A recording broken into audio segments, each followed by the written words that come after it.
কোথায় বাড়ি তাও তো আমি জিজ্ঞাসা করি না। কিছু বলে গেছে, একটা কথা বলে গেছে, সব কথা আমি তার বুঝেছি, কিন্তু একটা কথা বুঝি নাই। কি বলেছে?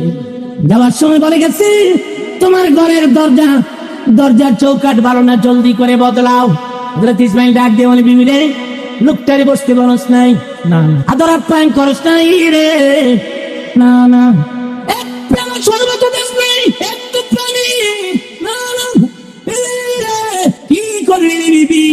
এটাই তো আমার বাবা ইব্রাহিম খলিলুল্লাহ, এটাই তো আমার বাবা ইব্রাহিম খলিলুল্লাহ। বিবি বসতে বলস নাই, না কিছু দেশ নাই, না কি করলি এটাই তো ইব্রাহিম খলিলুল্লাহ।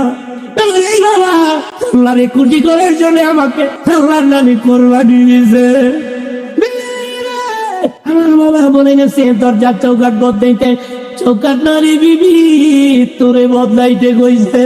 এখন আমার একটা প্রশ্নের উত্তর দিবেন, মায়ের কথায় বিবিকে বাদ দেওয়া যায় না, বিবির কথায় মাকে বাদ দেওয়া যায়? বললে ভালো করে বলেন সবাই।